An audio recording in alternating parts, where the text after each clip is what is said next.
Hi everyone, welcome back to the Power of a Hobby. I'm Don Fenton, your host, and I'm delighted to welcome someone that I actually work closely with to the podcast. So, Gary, hi, if you want to announce yourself to the audience, just who you are and what you do. Here's Dom. So my name's Gary, as Dom said, and I am the producer for this show. So I help people tell their story online through podcasting. So this is basically what you're watching and what you listen to. It's kind of what I do. You know, I take the kind of conversations that people have and then give them into a format where people can enjoy them. So that could be on video, it could be on audio. And it's really cool fun. It means that every day is different. I hear lots of really cool conversations. And it means that people have got a product that they can then give to their audience and say, there you go, enjoy, which is lovely. I love it. Brilliant. And yeah, I wouldn't be able to do this without Gary. I have the fun bit of interviewing. I have the fun bit of interviewing people. Gary does all the other stuff behind. So I take all the ums and ahs out of the podcast. That's kind of what I do. Thank God for that. That's all I'm going to say. So, Gary, what does the power of a hobby mean to you? Oh, so a power of a hobby. Well, a hobby for me, it gives me time to be myself. It gives me time to relax. It gives me time to look after myself in terms of my body and my mind, depending on what the activity does. And it just allows me to switch off. So for me, I spend a lot of time kind of looking at a digital screen. And actually, my hobby, which we'll get to in a bit, takes me away from the digital screen. So it actually gives me time to reset. But, you know, going back in years and years and years, a hobby meant for me to get out and swim and run and kind of bike. Now it means something different to me, but it all boils down to looking after myself and just pressing that reset button just for even 5 minutes. I love that. And the thing is, I love that question just because we get such varied answers on it. And actually, it's a great question to start because you can really set the balance for every single podcast, every single interview with that question. So, the nice part of it, you didn't touch on it there. So, Gary, what is your hobby? So my hobby is I read comics. That's simple. I love reading comics. Some people kind of scoff when I say that, but if you think about comics, it's just another type of medium. So people read books, people watch videos, people listen to music. I like to enjoy my medium in a graphic form. So it's still storytelling. They've all got kind of means and they've all got a good story behind them. And if they've got a bad story, then it doesn't get published or it doesn't get released, just like a bad comic or a good comic does. But it all tells a story. So I love the visual way. I love comics in terms of how they look and also the storytelling aspect of it. Love it. And this is one of the reasons we got you on, because it is different to a lot of the others. Do you want to tell the audience how you got interested and how you started reading comics? Yeah, sure. So when I was growing up, I didn't have much money that I could spend on comics, but I was always interested in animation. So I'd always be the person watching cartoons. And I always kind of liked when I kind of went into my teenage years after, well, actually, no, even as a kid, you know, I used to play with kind of toys and yeah, going through a teenager, always really interested into sci-fi films, documentaries, and all that kind of stuff. So I've always loved all that side of it. And what it boils down to is just escapism. I love to escape it into that particular world. But again, kind of, I was used to kind of walk into comic book shops or go into bookshops and see the comics there and think, I don't even know where to start. And that was the thing. I just didn't know where to start with it because there was just so many in loads of different formats. So you had really thin ones, you had collections and stuff, you had big, thick box sets. Where to start? It was just mind-boggling. Didn't know where to start. Then kind of in 2010 or so, kind of films like X-Men and that kind of stuff kind of started to come out. And again, I really enjoyed those. I really like to escape into that world. And then obviously the Marvel, the MCU kind of kicked it all off. And coincided with those two bits, a local comic book shop opened in Leamington. And suddenly I kind of knew the owners. I got them onto a podcast and spoke to them about how to start collecting comics, purely because I was interested in the kind of comic collections. I wanted to start kind of collecting comics, but I just didn't know where to go. And they gave me one really simple advice. And it still sticks with me today, and that is, when it comes to comics, it's all personal preference. So pick a character you really enjoy and start reading those. But you've come to the right place, because we can tell you where to start. So straight away, it doesn't matter kind of if I see loads of thin issues or thick issues and whatever it is, I know that actually if I say to them, you know what, I love Batman, I want to read about Batman, they'll be able to pick out a couple of stories which are going to be good for me. So it just takes all the pressure off it. So that was about 6 years ago. I had that conversation with and interviewed him for the podcast. And I did nothing with it. I brought a comic. It was a graphic novel with the main character as Batman. Started to read it, couldn't get into it. I was too busy in my mind. I couldn't switch off, and I couldn't really absorb and get into it. Fast forward kind of 4 years later, I then started to really work on myself in terms of my mindset, started meditating, doing yoga, Tai Chi, all of this kind of stuff, just to basically slow me down. That's what it was. It was just slow me down and make my mind quiet, which I wasn't ready for 6 years ago. And then another comic book shop popped in there, asking the same kind of questions. And then they said exactly the same advice, but I said this time, instead of Batman, because Batman was quite heavy and quite dark, I said Thor, as in the Asgardian god of thunder. And then they said, you know, I've got a really good set of comics that you should start reading. That was it. I was hooked because I found the hobby at the right time, and I was in the right mental place to start switching off. Now, I can remember reading that comic just after I had covered a social media and events in the local town centre. So that was 2 days of purely looking at screens. And the release and the feeling of relaxation I had when I stepped away from that, sat down with a cup of coffee and a comic and started reading it, it still stays with me today. So that's kind of my story into comics. I haven't been collecting for years. I've had an interest in the areas, but it's only been the last probably 3 years that I've really kind of taken and run with it, because I've been ready to absorb it more.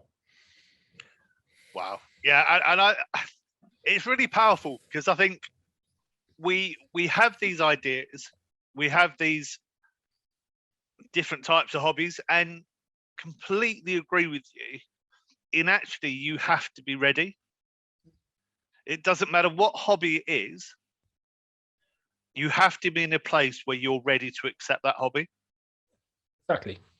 And actually we can all go through things, and it's really interesting that you've had an interest in it, but it's only since you were getting older that actually, by them being in the right mindset, by being in the right place, you can really embrace those comics.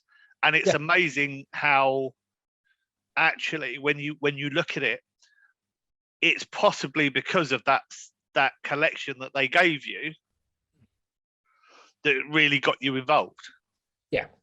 Yeah. Well, the thing is, people get into comics for different reasons. So some people really like the graphics and the kind of the artwork side of it. So they'll follow particular artists, and you can really kind of start to tell different people's arts and recognize the artist through the comics, if you're into that kind of stuff. Other people like myself are into stories and into kind of creators. So there's a couple of kind of really good writers that I love, who I follow between the different kind of characters that they kind of create and write about. So it is about finding that. But I suppose one of the things that stopped me from kind of doing it earlier as well was probably the stigma around it. But I thought actually it could be a bit childish. But actually, tell you what, some of the graphic novels that I've been reading, they're proper meaty, dealing with kind of really kind of deep issues. And we're now seeing some of these go onto the kind of the small screen and the big screen. So, for instance, there's a character in Marvel universe called Moon Knight, which is just going to appear in Disney Plus. as a TV show, TV series. Now he's got DID, which is a serious mental kind of disorder. And you know what? The comics take that to the nth degree and really kind of showcase it. And it's some of the scenes in the comics are very kind of graphic. And compared to some of the independents, that's quite tame. That is quite tame. So if you think comics are for kids, they're not. They're really, some of them really aren't. Some of them really aren't. But there is a comic for everyone. There is really a comic for everyone. It's just about finding the right one. Luckily, I found mine, but it took me on the second attempt to do that. Yeah, I love that. Yeah, and I think it goes very much hand in hand what I believe about a hobby. There's a hobby for everyone. Yep. Actually, it's just about finding what works for you. So you're now obviously 3-4 years down the line. You're now very much into your comics. You know, you've posted in my group a few times with some of the ones you're reading. What impact do you think it's had on you? Because I talk a lot about, you know, I'm actually doing a talk in a couple of weeks about the impact that a positive hobby will have on your mental health. Yep. So what impact has that had on you over the last 3-4 years? It's, as I said right at the start, it's given me an opportunity to reset myself. I've made it myself available to reset, and it gives me a bit of me time. So it calms me down. If I've had a kind of a stressful day, I can get a comic, or to be fair, we've also got apps on the phones which we can download comics and read comics on there. So you can just pick up a comic and just kind of go through it and get transported into that world. So for me, it is kind of just taking myself away from whatever pressure there is around me and just give me 5 minutes or half hour just to relax. I think that's the big thing for me, is kind of the relaxation kind of part of it. How do you think you'd be if you didn't have that?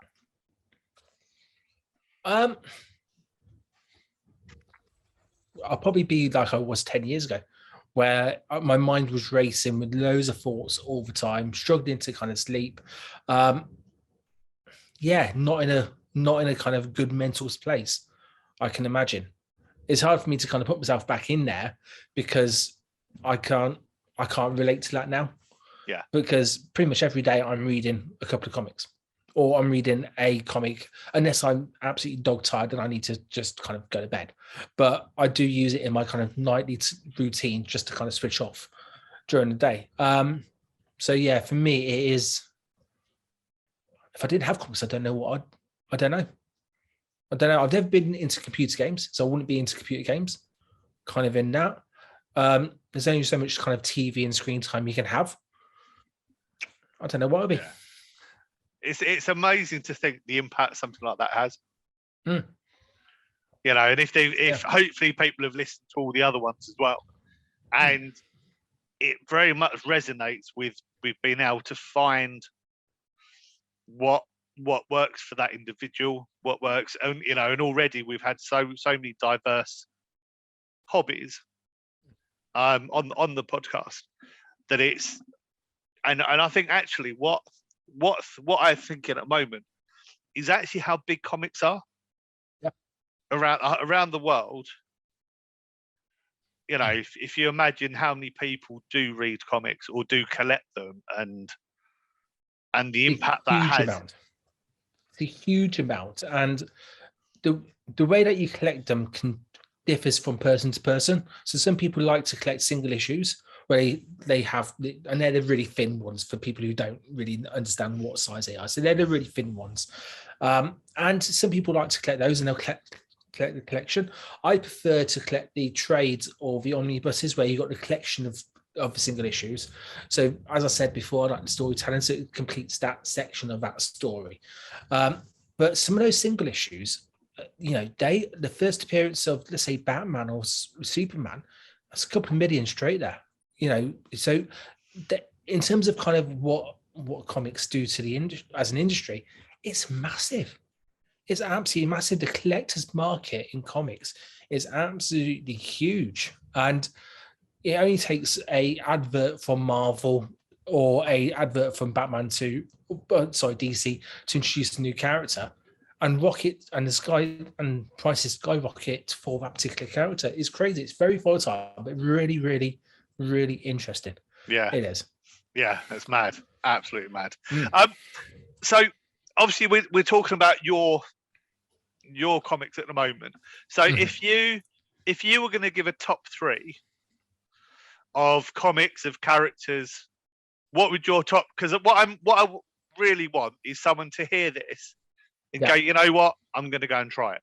Like with everything else, let's just try, because actually we just don't know where it's going to take us. So if you had someone, and we're going to get to another question after this, but if you had someone who went, actually, okay, I like Marvel, I like those bits, what would be in your experience, what would be your top 3 comics that you'd send people to? Okay, so my top 3 comics that I'd send people to. This is so hard because it really does depend on what character they prefer. That's a piece of advice that I get given. So that's exactly what I'd give back to them. For me, I would pick, if I was going to choose 3, it would be from the DC universe. They in the early 2000s they relaunched pretty much every character under the Rebirth series. I would pick one of those for your favorite character. So for me, I picked Batman for Batman Rebirth, and I followed it all the way through, and that was brilliant. And I'm reading 3 other characters in that same era. It's a good starting point because basically they go back to the beginning without going back to the beginning, if that makes sense. So you can, so it's a good starting point. So if you like Wonder Woman, if you like Aquaman, if you like Justice League, if you like Batman, whoever you like in DC, start at the Rebirth. That's probably my best bit of advice for DC.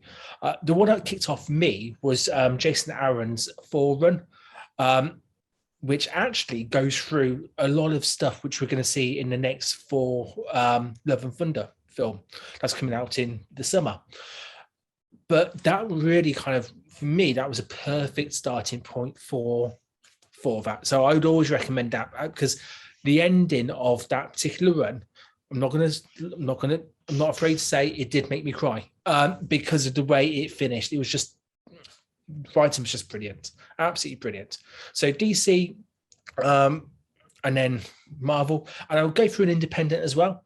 So Dark Horse produced the Hellboy series of graphic novel line, and I think he's a really good complex character. So I would say give it a go. Mike Mignola, I think I've just butchered his name, but he is an awesome creator, and I would just say check that out as well. But for me, they're my top 3. There's loads of individual issues that I love, but as starting points, if you want to start reading it, they're good jumping on points, because you don't really need much background to kind of go from there. Okay. And how many comics would you say you've got at the moment? Not enough is the honest answer. That's the easy answer. I always need one more comic than I've already got. That's the truth of it. I don't know, because I buy them in collections. So each of the kind of trades that I get, or omnibuses, they've got 6 to 18 issues in them. So I'll probably say I've got about 30 kind of trades and omnis at the moment, but I do read a lot online. So Marvel has got a really good app called Marvel Unlimited, where you can read about 26,000 comics. They've got a library of 26,000 comics, which you can read on your tablet or your phone. I would dread to think how many comics I've read on that. Dread to think. I do know that before the Loki series came out, I did binge a lot of Loki. I think I read 250 Loki comics at one point in time. 4, I'd probably be about the same. I don't know, but I always need more. You always need more, and it's a lot. Whatever number it is, it's already a high amount, but you always need more. Exactly, and even the dog agrees with me. He's behind me. The people who are watching. Yeah, I just noticed the young one coming in. Yeah, that's it. Perfect timing. Right, so just before we finish it, and it's a really interesting one, because you talk about potential stigma from reading comics and things like that, which I think, obviously, we talk a lot around mental health, and there's a massive stigmas around that, and judgment and all these sort of things. So I'm really interested in this bit. So if someone came to you and went, I haven't got a hobby, and I don't know where to start, what would you say to them? I would say to them I'd first of all ask them what their passion is, so what they are passionate about. Because for me, I went through sporting stuff, I went through kind of mindfulness stuff until I ended up on comics, which I think, to be fair, I can't see me not being in a position not reading comics now. But I had to go through different stuff to be able to kind of get to that point. And I know a lot of your guests say try different things. Yeah. Which is so true. How do you know if you like it if you haven't tried? So try different bits. But you find out what you're passionate about, because if you've got that passion, you've got a really good springboard to kind of start that journey on. Yeah. So for my first thing is find out. Then ask other people who have got the same passions as you, because they might have different ideas or different experiences, which might not be completely right for you, but they could give you an idea, an area to go down. Actually say, do you know what, you should check this out. So if it was me, so if someone had a conversation with someone about Marvel Universe, Marvel films, and they said, oh yeah, I really like it, but I want to learn more about the character, I would then say to them, well, do you know what, have you thought about reading a comic? So I'll introduce it like that, because then you can get more information. But you need to find where the passion is, find people experience to kind of get their views on it, and test it out yourself. I think that's the real acid test, is when you try something, you kind of either like it or you don't. And do you know what? If it doesn't work first time, you might not be in the right position to do it. Like I wasn't in the right position to read comics years ago. It might not be the right timing. So find what you're passionate about. Find out as much as you can about it through other people and through research. Test it out. Then don't discount it if it doesn't work. Just keep going. Love that. Yeah, I just think it's really important that and I think this podcast has actually hit the nail on the head in terms of, if it doesn't work straight away, don't give up, because we talk a lot about business, we talk about a lot of different things, and actually a lot of people will give up at the first hurdle. Yep. Well, actually don't, persevere, and actually at some point it will work. And if you try lots of different things, and this is a bit from whether you're a child, whether you're an adult, it's one of those things. Just keep on going. And it's really interesting, because actually I was probably about 2 years ago, you've actually changed my mind on something, which I didn't think you'd change my mind, only because, not necessarily judgment, because but it's around reading children's books and comics and things like that. Yeah. And actually, probably 2-3 years ago, I wasn't in a great place. And actually, that hit me on something about 3-4 years. Yeah, probably about 3 years ago, where actually you do suddenly go, oh, what are they doing? But actually, I get it now. And again, I think you have to be in that right space. Yeah, you do. You do, and to completely get it. You do, and it's one of those things where you see comics portrayed in the TV on the Big Bang Theory as some of that kind of nerds and kind of people who are very intellectual, very high IQ stuff. Really enjoy. And do you know what? Yeah, there's a factor of that. You can go to a comic book store, you do see people, shuffling through different bits, but it's just like anything. It's like collecting, and it's like enjoying a medium. Like I said right at the start, if it's a bad comic in terms of if it's childish, or if it's not suitable for you, or if it's wrote poorly, or the graphics aren't done correctly, and it's on a poor quality, I'm not going to enjoy it. But that's the same as a film or a book or a podcast or a song. Yeah. So it's just a different medium, and that's what people that's what, as soon as I started understanding, it was like, yeah, I get that. And that wasn't something that I've created. That was in a comic wrote by Stan Lee, one of the best creators of some of the best characters that we've got. And yeah, it's not about judgment at all. And actually, if you look at some of the characters that are in comics, what are they promoting? They're promoting mainly goodwill. They're promoting respect to other people. There's some real good morals coming out of comics as well.